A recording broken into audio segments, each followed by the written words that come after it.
Okay, ladies and gentlemen, we're going to call the meeting of the Valorem Subcommittee to order. We have a quorum.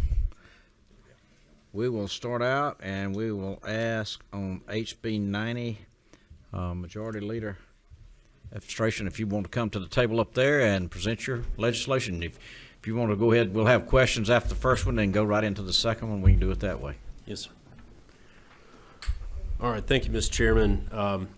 So I bring before you today House Bill 90 and H.R. 32, similar to the chair, well, along the lines of the chairman's instructions. We can take them one at a time, but is very related in concept. So House Resolution 32 is a constitutional amendment that would increase the cap on CUVA acreage from 2,000 to 4,000 acres.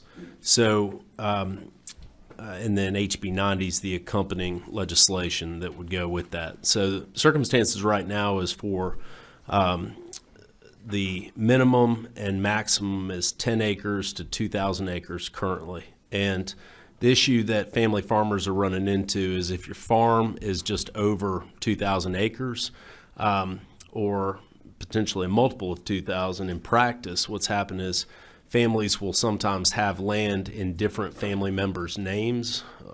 In order to preserve the family farm, it's critical to be done at the time, but then years later, maybe something will happen, such as a death in the family, things go to probate, there could be a split of the family, things like that. And the ultimate impact is inconsistent with the desire to making sure that family farms are preserved and protected. So I think that we have a policy initiative to ensure that family farms, such a critical part of Georgia's #1 industry, agribusiness, remains intact, and that we protect family farms across Georgia, and increasing this cap from 2,000 to 4,000 acres is a very measured approach to accomplish that goal.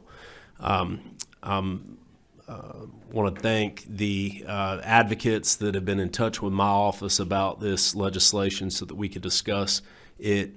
Consistent with the chairman's instructions here, H.R. 32 is a constitutional amendment. You just see the language there, 2,000 struck, 4,000's put in there. And then the constitutional question is in Section 2. And I'll just hold for any questions about H.R. 32, Mr. Chairman. Okay. Any questions? Just a reminder, too, this is just a hearing this time. Yes, sir. Mr. Leader. Anybody on the committee have a question on the constitutional amendment? If not, we'll go right into the bill itself. Mr.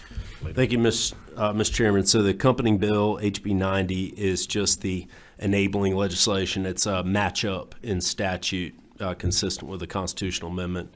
And I've got a bunch of notes to, if anybody has any questions, but would ask for the committee's favorable consideration at the appropriate time. I understand that's not today. All right. Thank you, Mr. Majority Leader. Anybody else have any questions on HB 90? All right. Well, thank you for this first meeting. We'll look forward to have a notice come out for the second meeting, and thank you, Mr. Leader, for the presentation. Thank you, Mr. to the members of the committee, and this meeting is now adjourned.